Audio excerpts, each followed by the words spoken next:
Hey everyone, welcome back to Fight Bad Medicine. I'm Josh, physician assistant and functional medicine practitioner. Today we're going to be talking about how you can fight anemia naturally.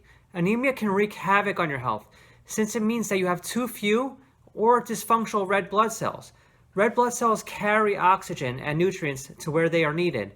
No oxygen or nutrients means symptoms like fatigue, difficulty concentrating, dizziness, insomnia can set in because your vital organs are not getting what they need. There are numerous reasons why someone can become anemic. We're going to talk about the more common and easily treatable forms of anemia versus those that are more genetic, such as sickle cell anemia, beta thalassemia, sideroblastic anemia, and so on, or anemia due to serious health issues such as leukemia, colon cancer, chronic kidney disease. But that being said, these forms of anemia should be ruled out by your doctor, PA, NP, or other medical professional. But even in these cases, you may be able to limit the severity of these issues by working together with a medically trained functional medicine practitioner. So getting back, when you think about anemia, just like any dysfunction in the body, you need to figure out if you have enough nutrient building blocks and if you can utilize them to create and sustain healthy cells, tissues, and organs. And if not, what is preventing you from having enough of a said nutrient and or using them? To figure this out, you need to pay attention to your diet and lifestyle and symptoms and then match them up with the proper lab work. The basic blood panel you want to get done at the least is a CBC, or a complete blood count. If you're anemic, you may have a low red blood cell count, low hemoglobin, which is the iron-containing oxygen-transporting protein of the red blood cell, and or you might have a low hematocrit, which is the volume percentage of red blood cells in blood. However, these may not necessarily be low in anemia. We'll get back to that in a minute. On a CBC, you can also see something called MCV, which looks at the size of the red blood cells. This value can help you determine what may be causing the anemia. If the MCV is below range or borderline low, it is likely iron deficiency anemia, or it could be copper, vitamin C, or B6 deficiency, which can also lead to iron deficiency. It may also be lead poisoning, which can also lead to iron deficiency. But it could also be beta thalassemia when the red blood cells are too small. So you want to actually look for that too. If the MCV is above range or borderline high, then it is likely B12 or folate deficiency, but it could also be hypothyroidism. If the MCV is within normal range, but you find that you're anemic, it's something called anemia of chronic disease, so it may be a kidney issue, so you want to actually look at that. Now, due to the vagueness of a CBC, we actually recommend getting nutrient levels tested in addition to the CBC. The most important and affordable values to get done would be a ferritin level, which is the level that shows up before anything in iron deficiency. It's your iron carrying protein. A B12 level, a folate level, a homocysteine level, which itself can be raised by a B12 folate or B6 deficiency, and a TSH to actually test for hypothyroidism, like we mentioned. If you can, I would recommend getting a complete thyroid panel, if you can, like a T4, a T3, the antibodies, and so on. Additional nutrients which you may want to get tested are B6, vitamin C, and copper levels. You can also check serum lead levels if you suspect lead exposure, especially when it comes to young children. However, in general, you want to pay attention to your diet and see if you're receiving adequate nutrition from the food that you eat. But that being said, people may turn to increasing animal protein consumption to get many of these nutrients, since food like red meat contains nutrients like iron and B12. However, overconsumption of animal protein may make the situation worse due to inflammation and oxidation, and that will interfere with absorption. And we'll talk about that a little bit later on. There are plenty of plant-based foods that contain iron, including legumes and nuts.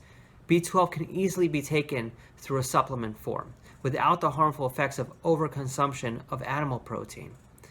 So that leads us to the next subject of nutrition, which is absorption. And for this, we have to look at the gut. If someone suffers from digestive issues, it's very difficult to absorb nutrients from food, even the healthiest of food. A great example is with older people. As you get older, stomach acid decreases, You have decreased digestive enzymes, decreased digestive tract fluid production in general, such as saliva, and gastric motility slows. This makes it very difficult to break down raw foods. So you say, but I thought raw fruits and vegetables were the healthiest since they contain more enzymes and nutrients than when they're cooked. While this is true, it is difficult for older people to break down these raw foods due to the reasons I just mentioned. So net nutrition extraction may be actually lower in raw foods. Therefore, older people should trend more towards soups and stews, or at least steam their vegetables. However, the same concept can apply to even younger individuals. I've seen patients that on a stool test present with inadequate bile production, stomach acid production, and enzyme production, or they may have a gut pathogen, which is throwing off their microbiome and leading to leaky gut. What's interesting is actually with acid reflux, a conventional doctor may prescribe a proton pump inhibitor.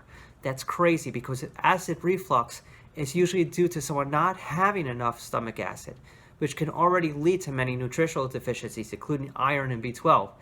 And then they may decrease the stomach acid more with medication, which leads to further iron and B12 deficiency. I've seen a lot of cases like this, especially in older individuals when I worked for a conventional medicine doctor. It's very, very unfortunate.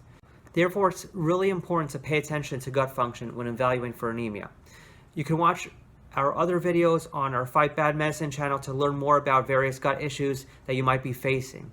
You also want to explore more serious gut issues such as celiac disease, which can cause many nutritional deficiencies, including iron deficiency. You want to look for autoimmune disorders such as Crohn's disease, which can cause something called pernicious anemia, which can cause a B12 deficiency, or ulcerative colitis that can cause bleeding, which can lead to iron deficiency. You should also work with your doctor if you're having blood in your stool and to rule out any serious issues such as colon CA. And finally, anemia is many times a problem among women. It's not necessarily that they're not taking in enough iron to counteract the bleeding during menstruation. Rather, it's usually that the menstruation is irregular or too heavy. It's important to take iron in these cases, but it's just a band-aid. The root cause is actually a hormone imbalance. While restoring iron levels, you need to work on getting rid of the harmful estrogen metabolites through diet and supplements, and you want to optimize the detox pathways. You also want to decrease your stress through counseling, meditation, and breathing techniques to balance the hormones. And that really goes back to what we talked about of overconsumption of animal protein, which can lead to major inflammation and oxidation, which can create further hormone imbalance and gut issues. And going back to inflammation and oxidation from overconsumption of animal protein can actually lead to major gut issues because it really messes up the microbiome, but it can also cause hormone imbalance within women. So you have a gut issue and you can have hormone imbalance, which can lead to many, many absorption issues or can lead to irregular menstrual bleeding.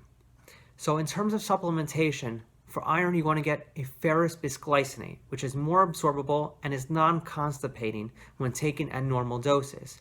B12 should be in the forms of either methylcobalamin, adenocyclocobalamin, and or hydroxycobalamin.